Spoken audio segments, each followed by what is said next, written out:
هل الزمالك حسم الدوري؟ هل تشكيل المدربين كان صح من بداية المباراة؟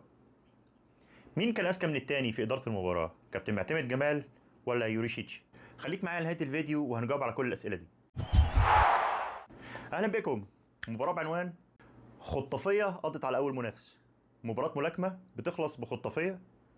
المباراة بدأت فعليا لما فريق من الاثنين قرر يخرج من الدفاع. كانت النتيجة إنه اتخطف بهدف صعب تعويضه. الوقت اللي بيراميدز قرر انه يضغط الزمالك في نص ملعبه ويستحوذ ويهاجم، اتعملت تغييره قلبت الملعب من كابتن معتمد جمال. نزل المزعج العشوائي شيكوبانزا، لعيب ما تعرفلوش او ما تتوقعش هيعمل ايه في الكوره. اول ما نزل بعديها بدقيقتين في الدقيقه 77 راح بتحول سريع من دفاع الزمالك من ناصر منسي بازيرا بانفراد بالشناوي لكن شاط كوره براونه. بعدها بست او سبع دقائق في الدقيقه 84 تقريبا غلطة الشاطر بألف مهند لاشين اللي كان بيقطع أي كورة في الملعب حتى لو طلع اوت. لعب كورة غلط للشيبي اللي كان متقدم، يظهر شيكوبانزا في النص ويقطعها ويجري، تروح الكورة لشحاتة، بعدها لمنسي، بعدها لشيكوبانزا، بيعمل عرضية بهدف لبازيرا. أسرع ثلاث نقلات في الدوري. السهل السريع يسكت؟ لا، خلاص الملعب مفتوح للتحولات. بعدها بست دقايق تاني وتحديدا في الدقيقة 90 تحول تالت، شحاتة لمحمد السيد لناصر منسي بعرضيه لشيكوبانزا، هدف ويطلع تسلل. بنتكلم عن ثلاث هجمات سريعه، الهجمه الواحده بثلاث نقلات على ساعتك، كل هجمه تعمل من 9 ل 10 ثواني. نرجع بقى شويه لتشكيل الفرقتين. الفرقتين بداوا بتشكيل غريب من وجهه نظري. بيراميدز سايب الكارتي بره، الوحيد اللي بيوزع كوره وبيتحكم في رتم المباراه. طول الشوط الاول بيراميدز بيلعب دفاع نص ملعب، ميد بلوك وهجمات عنتريه غير مكتمله من زلاكا وقطه وزيكو.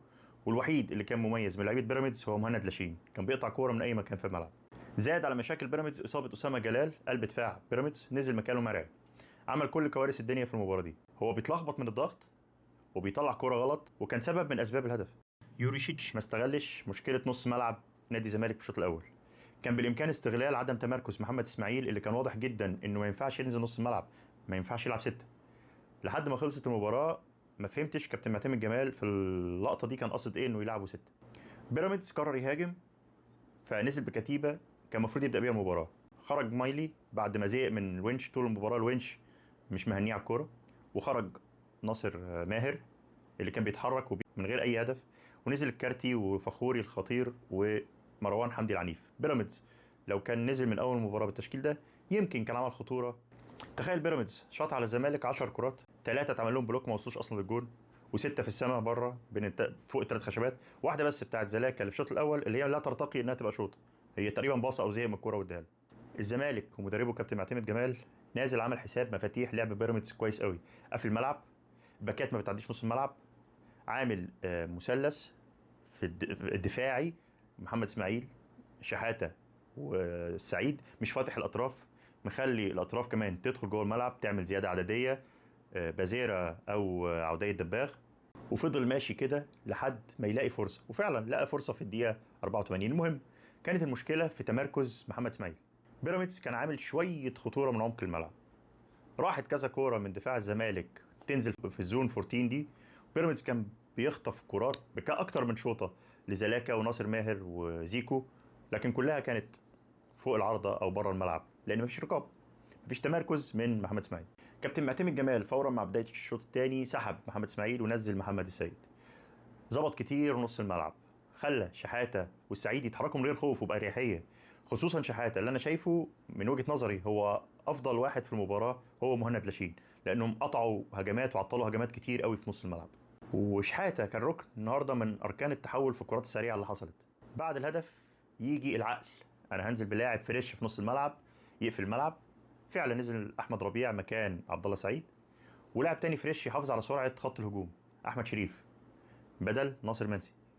تغييرات موفقه جدا وفي توقيتها جدا من كابتن معتمد جمال. كابتن معتمد جمال مدرب مصري مشرف قوي، دماغه كلها كوره، عنده تكتيك مش ماشيه معاه كده، بيلعب بامكانيات فريقه وعارف يوظف كل لاعب وعارف يخبي عيوب لعيبته في الملعب وبيستغل السرعات اللي عنده. شابوه كابتن معتمد جمال. المنافسه بقت اشرس، الزمالك بعد بخمس نقط عن اقرب المنافسين. باقي له انبي والاهلي والسموحه وسيراميكا 4 مباريات، واعتقد الزمالك بعد ماتش النهارده بشكل كبير يقدر ياخد الدوري. مبروك للزمالك وجماهيره. ده كان تحليل مباراه اليوم. لو عجبك التحليل رجاء لايك وشير، واستناني في تحليل جديد ان شاء الله.